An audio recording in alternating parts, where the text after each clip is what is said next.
ಓದುವಂತೆ ಬುದ್ಧಿ ಹೇಳಿದ್ದಕ್ಕೆ ಮನನೊಂದಂತಹ ವಿದ್ಯಾರ್ಥಿನಿಯೊಬ್ಬರು ನೇಣು ಬಿಗಿದುಕೊಂಡು ಆತ್ಮಹತ್ಯೆ ಮಾಡಿಕೊಂಡಂತಹ ಘಟನೆ ಮಣಿಪಾಲದ ಹಿರೇಬೆಟ್ಟು ಗ್ರಾಮದ ಬಾಲ್ಕಟ್ಟುನಲ್ಲಿ ನಡೆದಿದೆ.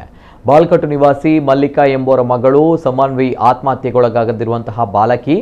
ಈಕೆ ಉಡುಪಿ ಸರ್ಕಾರಿ ಮಹಿಳಾ ಪದವಿ ಪೂರ್ವ ಕಾಲೇಜಿನಲ್ಲಿ ದ್ವಿತೀಯ ಪಿಯುಸಿ ವಿದ್ಯಾಭ್ಯಾಸ ಮಾಡ್ತಾ ಇದ್ಲು. ಡಿಸೆಂಬರ್ 26ರಂದು ಸಂಜೆ ವೇಳೆ ಸಮನ್ವಿಗೆ ತಾಯಿ ಮುಂಬರುವ ಪರೀಕ್ಷೆಗೆ ಓದುವಂತೆ ಹೇಳಿದರು.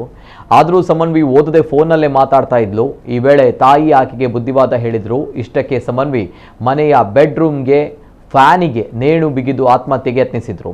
ಕೂಡಲೇ ಮನೆಯವರು ಇವರನ್ನ ಮಣಿಪಾಲ ಆಸ್ಪತ್ರೆಗೆ ದಾಖಲಿಸಿದ್ದಾರೆ. ಆದರೆ ಗಂಭೀರ ಸ್ಥಿತಿಯಲ್ಲಿದ್ದ ಸಮನ್ವಿ ಚಿಕಿತ್ಸೆ ಫಲಕಾರಿಯಾಗದೆ ಮೃತಪಟ್ಟಿದ್ದಾರೆ. ಈ ಬಗ್ಗೆ ಮಣಿಪಾಲ ಪೊಲೀಸ್ ಠಾಣೆಯಲ್ಲಿ ಪ್ರಕರಣ ದಾಖಲಾಗಿದೆ.